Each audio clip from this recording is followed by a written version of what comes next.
give me? Ang dough, okay. Ay, tama ba? Oh. Ang feeling natin ay ube, right? Ube. Napakasarap. Okay na ba ito? Hindi na marami? Okay, so bubutasan natin, nalagyan natin ng ube, tapos mapalutin, right? Oh, diba? Alam ko na, oh. Feeling. Tapos bibilugin, tama ba? And then, push down, roll. Pwede na akong baker. Gano'n ka flat? Okay na yan? Ganyan size? Okay na ba yan? Okay na. Tapos, lulutuin siya. Ay, pero wait, kuha ko ng sesame seeds.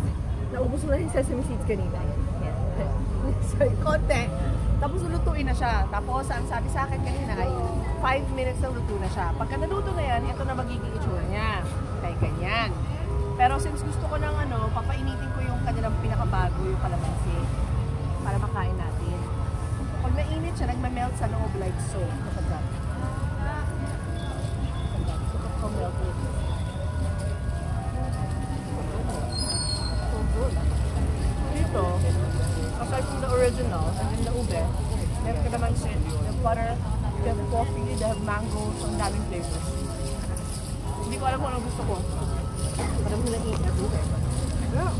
Thank you, Jeff. Pwede lang magtrabaho dito. Woohoo! Kaya. Kaya sa ube. Sa kalamansi soup. Ito yung original nila. Sa mga customers ko bago lang. Tapos, ito na yung iba. Kalamansi. And did you know? Okay, fact. Ang unang piyaya ay actually ganito ang shape. Parang kopya. Ito bilog na mataba.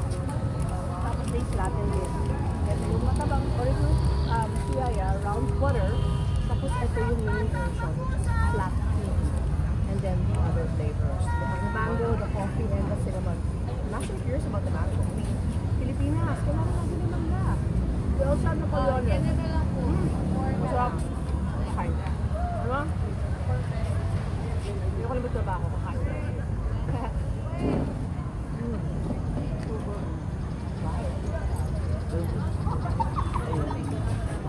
You wanna do also?